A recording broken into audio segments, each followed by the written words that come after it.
ஒரு நாடே ஒருத்தருக்கு கீழே இருக்குன்னு சொன்னால் உங்களால் நம்ப முடியுமா? அதுதாங்க நார்த் கொரியா. நார்த் கொரியா கிம் ஜாங்க்கு கீழே தான் இருக்குது. இந்த உலகத்தில் இல்லாத ரூல்ஸ் எல்லாம் போடுற ஒரு தனிப்பட்ட நாடு தான் எந்த ஒரு நார்த் கொரியா. அப்படி என்ன விஷயம்லாம் நடக்குதுன்னு பார்த்தீங்கன்னா, கிட்டத்தட்ட 6 மில்லியன் மக்களுக்கும் மேலே ஃபுட்டு தேவைப்படுது. சின்ன வயசுலேயே ஆர்மிக்கு தலைமை தான் அங்கே ரொம்பவுமே முக்கியமானது. ரெஸ்ட்ரிக்ஷன்ஸ் லாஸ்ன்னு சொல்லி எக்கச்சக்கமான விஷயங்கள் எல்லாமே அந்த நாட்டில் இருக்குது. இதை பற்றியெல்லாம் ஒன்று பார்க்கலாம். வாங்க வீடியோக்களை போடலாம். Triplets as national treasures. North கொரியாவில் ஒரு சட்டம் இருக்குது. அதாவது என்னென்னு பார்த்தீங்கன்னா, ஒரு ஃபேமிலி மூலமாக இந்த நார்த் கொரியாவுக்கு 3 சில்ட்ரன்ஸ் கிடச்சாங்கன்னா, அதாவது இன்னும் தெளிவாக சொன்னால், ஒரு குடும்பத்தில் 3 குழந்தை பிறந்துச்சுன்னா அது ட்ரிப்ளெட்ஸ் ஃபங்க்ஷன் சொல்லி செம்மையாக கொண்டாடுவாங்க. அவங்கள ரொம்பவுமே பத்திரமா ரொம்ப கேராக பார்த்துப்பாங்க. முக்கியமாக பியாங்யங் சிட்டியில் வந்து சேர்ப்பாங்க. அதுதான் நார்த் கொரியாவில் இருக்கிற ஒரு பெரிய சிட்டி மாதிரின்னு வச்சுக்கோங்களேன். பொண்ணாக பிறந்ததுன்னா கோல்டு ரிங்கு, பையனாக பிறந்தாங்கன்னா சில்வர் நைஃபு அப்படின்னு சொல்லி எக்கச்சக்கமான விஷயங்கள். அதுவும் பிறந்த கொஞ்ச நாளில் அதுக்கப்புறம் நர்சரி, ஸ்கூலு, எஜுகேஷனு, அப்புறம் எக்கச்சக்கமான சகல வசதிகள் பண்ணி கொடுப்பாங்க. இதுக்கெல்லாம் காரணம் என்னன்னு பார்த்தீங்கன்னா, ஒரு குடும்பத்தில் 3 குழந்தை பிறந்துச்சுன்னா பாப்புலேஷனை பண்ணி தராங்க. அதுவும் நார்த் கொரியாவுக்கு. அது மட்டும் இல்லாமல் நார்த் கொரியாவில் முக்கியமாக அந்த வளர்கிற குழந்தைங்கள் எல்லாமே வந்து பார்த்திங்கன்னா, எப்படி சொல்கிறதுனா, ஒரு அடிமை மாதிரி தான் வளரணும். ஸோ பாப்புலேஷன் தரதில் அந்த குடும்பத்துக்கு ஒரு முக்கிய பொறுப்பு இருக்கிறதுனால இந்த சகல வசதிகள் பண்ணி தராங்க. ஏன்னா இந்த 3 குழந்தையும் வருங்காலத்தில் கிம்ஜாங்க்கு கீழே வேலை செய்ய போகிறதுனால கிம்ஜாங்க்கு ஒரே சந்தோஷம். அதனால தான் இந்த மாதிரி ரூல்ஸ் எல்லாம் போட்டிருக்காங்க. நம்ம அடுத்ததாக பார்க்க போது ப்ரியாரிட்டிஸ் இன் கிரிசிஸ். நார்த் கொரியாவில் நம்ம நினச்சி கூட பார்க்க முடியாத இன்னொரு சூப்பரான ஒரு சம்பவம் இருக்குது. அதை கேளுங்க. அதாவது இப்போ நார்த் கொரியா மட்டும் இல்லை, ஏதாவது ஒரு நாட்டில் டிசாஸ்டர் வந்துருச்சுன்னா நம்ம என்ன பண்ணுவோம்? நம்ம வீட்டு மக்கள் வீட்டில் இருக்கிற முக்கியமான பொருள்லாம் எடுத்துகிட்டு வெளியில் வருவோம்ல. ஆனால் நார்த் கொரியாவில் முக்கியமாக நார்த் கொரியாவோட அந்த லீடரோட அப்பாவும் தாத்தாவும் ஃபோட்டோ இருக்கும். கன்ஃபார்ம் எல்லார் வீட்லேயும் இருக்கும். அந்த ஃபோட்டோக்கு ஒரு குட்டி டேமேஜ் கூட வராமல் அந்த ஃபோட்டோவை முதல்ல எடுத்துகிட்டு போய் காப்பாற்றணும். அதுக்கப்புறமா தான் இவங்களை காப்பாற்றிக்கணுமா அப்படின்ற மாதிரி அங்கே ஒரு இஜாலா குஜாலாலாம் ஒன்று இருக்குது.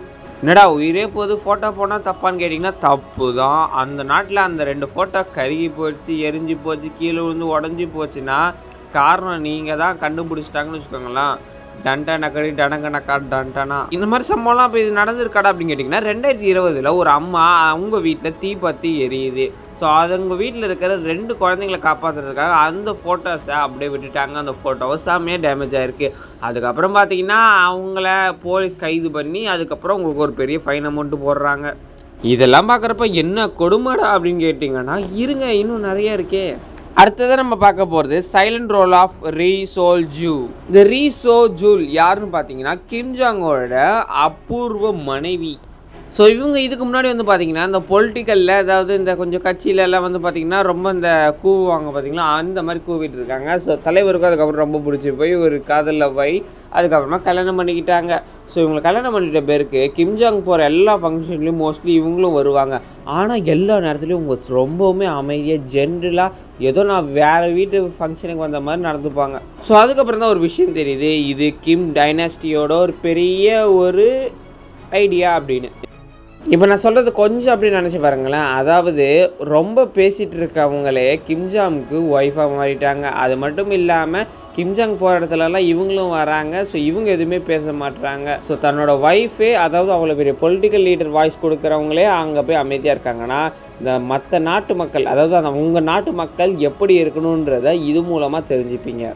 இதனாலே பார்த்தீங்கன்னா நார்த் கொரியாவில் ஆர்ப்பாட்டம், ஆக்ரோஷம்னு சொல்லி அடிக்கடி தேவையில்லாத அந்த என்ன சொல்லுவாங்க போராட்டங்கள்லாம் நடக்காமல் இருக்கும். ஸோ அங்கே பேசுகிறது கேட்கணுன்னா கிம்ஜாங்கோட குரல் மட்டும் தான் கேட்கணும். அதையும் தாண்டி மக்களோட சத்தம் கேட்கணுன்னா அது வெறும் கைத்தட்டல் சத்தம் மட்டுமா தான் இருக்கணும்.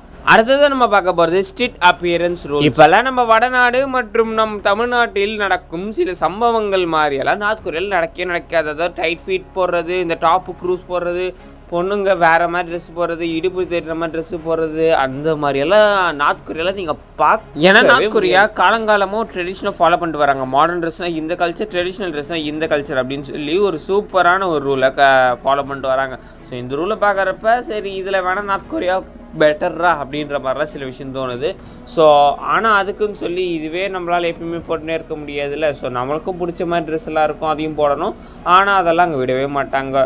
ஸோ ஸ்கூல் டைமில் இருந்து பசங்களை பழக வச்சு இந்த சிட்டிசன்ஸ் அங்கே இருக்கிற லேடிஸ் அப்படின்னு சொல்லி எக்கச்சக்கமான ரூல்ஸ் போட்டு வச்சுருக்காங்க. நீங்கள் பார்க்குற மாதிரி டைட் ஃபிட்டு, ஸ்கின்னி ஜீன்ஸு, இந்த ஆஃப் நேக்கடு ட்ரெஸ்ஸு இதெல்லாம் எதுவுமே நீங்கள் நார்த் கொரியாவில் பார்க்க முடியாது. ஸோ வெஸ்டர்ன் கல்ச்சரே வந்து அங்கே பார்த்தீங்கன்னா அவாய்ட் பண்ணுருவாங்க. அதே தப்பி தவறி நீங்களும் ஒரு வெஸ்டர்ன் ட்ரெஸ்ஸை போடுறீங்கன்னு வச்சுக்கோங்க, அது யாராவது பார்த்துட்டாங்கன்னு வச்சுக்கோங்க, முக்கியமாக ஏதாவது அந்த நாட்டு அதிகாரிகள், அந்த போலீஸ் இதெல்லாம் பார்த்துட்டாங்கன்னா உங்களுக்கு தக்க தண்டனை வழங்கப்படும். ஏன் இந்த மாதிரி ட்ரெஸ்லாம் தரீங்க, ஏன் வெஸ்டர்ன் ட்ரெஸ்ஸை போட்டால் நாங்கள் என்ன குறைச்சலாம் அப்படின்னு கேட்டால் அதுக்கு அந்த நாட்டோட ரூல்ஸ் படி என்ன சொல்கிறாங்கன்னு பார்த்தீங்கன்னா, இந்த மாதிரி ட்ரெஸ்ஸு போடுறது மூலமாக நீங்கள் மற்ற நாட்டிலேருந்து தனியாக தெரிவிங்க. ஸோ அப்படி தனியாக தெரியறது மூலமாக நம்ம நாட்டுக்குன்னு சொல்லி ஒரு தனி அடையாளம் கிடைக்கும் அப்படின்லாம் சொல்லியிருக்காங்க. அடப்பாவீங்களா, இது என்னடா புது ரூல்ஸாக இருக்குது அப்படின்ற மாதிரி தானே இருக்குது. அடுத்ததாக இந்த ஒரு வீடியோவில் நம்ம 5ஆவதாக பார்க்க போகிறது banned brands and hidden luxuries. அதாவது நார்த் கொரியாவில் மில்லியன்ஸ் ஆஃப் ப்ராடக்ட்ஸை வந்து ஒழிச்சு வச்சுருக்காங்க. அதாவது நார்த் கொரியா மக்களுக்கு நம்ம இந்தியாவிலையோ இல்லை வெளிநாட்டில் யூஸ் பண்ணுற பொருட்களோ அசால்ட்டாக கிடைக்காது. உதாரணத்துக்கு நம்ம டெய்லி யூஸ் குடிக்கிற கொக்கோ கோலாவே வந்து பார்த்திங்கன்னா நார்த் கொரியாவில் இருக்காது. அது மட்டும் இல்லாமல் மெக்டொனால்ட்ஸ்னு ஒன்று இருக்கோல ஃபேமஸாக, அது நார்த் கொரியாவில் கிடையாது. இதுக்கு பதிலாக நார்த் கொரியாவே தயாரிக்கிற சில விஷயங்கள் அப்படியே நம்மளை பார்த்து காப்பி அடிக்கிற மாதிரி சில விஷயங்கள் இருக்கும். ஆனால் அதெல்லாம் வேறு டேஸ்ட்டில் வேறு பேரில் இருக்கும். முக்கியமாக நீங்கள் ஒரு சிக்கன் பர்கர் சாப்பிடணும், சிம்பிள். இந்த சிக்கன் பர்கர் சாப்பிட்ணுன்னா நார்த் கொரியாவில் பியாங்யாங் அப்படின்ற ஒரு இடத்துக்கு தான் போய் ஆகணும். இதுக்கான காரணம் என்னென்னு பார்த்தீங்கன்னா, பியாங்யாங் சிட்டியில் வந்து அதிகமாக டூரிஸ்ட், அதாவது நார்த் கொரியா விசிட் பண்ணுறதுக்குன்னு டூரிஸ்ட் வருவாங்க. அவங்களும் அந்த இடத்துல தான் சுற்றுவாங்க. ஸோ அவங்களுக்காக தான் இந்த பர்கர், ஃப்ரெஞ்ச் ஃப்ரைஸ் அப்படின்ற ஒரு ஆப்ஷனே இருக்குது. அந்த டூரிஸ்ட் மட்டும் வரலைன்னா அந்த ஆப்ஷன் கூட நார்த் கொரியா மக்களுக்கு இருந்திருக்காது. ஸோ நார்த் கொரியாவில் இந்த பர்கர், இந்த கொக்கோ கோலா ஜூஸ் அப்படின்னு சொல்லி சில விஷயங்கள் இருக்காது. இது மட்டும்தானா அப்படின்னு கேட்டிங்கன்னா அப்படியெல்லாம் கிடையாது. எக்கச்சக்கமான விஷயங்கள் நார்த் கொரியாவில் இருக்காது. உதாரணத்துக்கு நம்ம இம்போர்ட்டும் எக்ஸ்போர்ட்டும் பண்ணி எக்கச்சக்கமான பொருளை வெளிநாட்டுக்கும் நம்ம நாட்டுக்கும் மாற்றிக்கிட்டு இருக்கோம். ஆனால் இந்த மாதிரி நார்த் கொரியாவில் நடக்காது. என்ன விஷயமா இருந்தாலும் எங்கள் நாட்டில் நடக்கிற எங்கள் விஷயமாக தான் இருக்கணுன்றதில் நார்த் கொரியா ரொம்பவுமே கஷ்டப்படுறாங்க. ரொம்பவே கட்டுப்பாடு போடுறாங்க. எப்பாடி இவனுக்கு ஒரு எண்டே இல்லையா, இன்னுங்க இத்தனை ரூல்ஸ் போடுறான்னு கேட்டிங்கன்னா இன்னொரு ரூல்ஸையும் கேட்டு பாருங்களேன். இப்போ நம்மளாம் யூஸ் பண்ணுற மாதிரி டெய்லி கேலண்டர்ஸ் அப்படின்னு ஒன்று இருக்குல்ல, அதெல்லாம் நார்த் கொரியாவில் வந்து பார்த்தீங்கன்னா சில வருஷங்கள் தான் இருந்தது. அதுக்கு முன்னாடி வரைக்கும், அதாவது 2024 வரைக்கும் ஜூச்சி கேலண்டர் அப்படின்னு சொல்லி ஒன்று இருந்தது. ஸோ ஜூச்சி கேலண்டர்னால் நார்த் கொரியாவில் போடுற சில டைம்ஸ் அண்ட் ரூல்ஸுக்கு படி ஒரு சில விஷயங்களை போடுற ஒரு கேலண்டர்.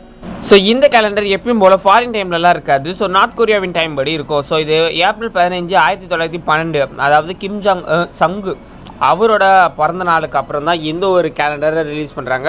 ஸோ இது வந்து பார்த்திங்கன்னா செப்டம்பர் 9 ஏதோ ஒரு குழப்பம் இருக்குது அப்படின்னு சொல்கிறாங்க. ஸோ அது மட்டும் இல்லாமல் 2024 வரைக்கும் இந்த ஒரு கேலண்டரை தான் ஃபாலோ பண்ணப்பட்டது. ஸோ அதுக்கப்புறம் என்ன நடந்ததுன்னு தெரியல, அது டிஸ்கண்டினியூஷன் ஆகிடுச்சு.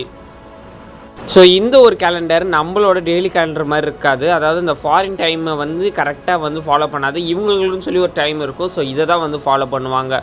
ஸோ எந்த ஒரு வெஸ்டர்ன் கல்ச்சருமே ஃபாலோ பண்ணாமல் வெஸ்டர்ன் ஃபுட் சாப்பிடாமல் நார்த் கொரியா எப்படி இருக்காங்கன்னு தெரியாது. ஸோ நார்த் கொரியா இன்றைக்கி வரைக்கும் ஆனால் ஒரு பிரம்மாண்ட ஒரு சிட்டியாக தான் பேசிகிட்டு இருக்காங்க. பிரம்மாண்ட ஒரு நாடாக தான் பேசிகிட்டு இருக்காங்க. ஏன்னா அங்கே போடுற ரூல்ஸ் இதெல்லாம் ரொம்பவுமே செம கடுமையாக இருக்குது. ஸோ அதையும் தாண்டி நார்த் கொரியா வந்து ஒரு பெரிய இடத்துல தான் இருக்குது. சரி, ஓகே கைஸ், நீங்கள் எந்த ஊர்லேருந்து இந்த வீடியோ பார்க்குறீங்கன்றதை மறக்காம கமெண்ட் செக்ஷனில் சொல்லுங்கள். இதே மாதிரி இன்னொரு சூப்பரான வீடியோ பார்க்குறேன். இந்த வீடியோ பற்றி லைக் பண்ணி ஷேர் பண்ணி மறக்காம நம்ம சேனலை சப்ஸ்கிரைப் பண்ணுறதுக்கு இன்னொரு சூப்பரான வீடியோ பார்க்குறேன். Bye, see you.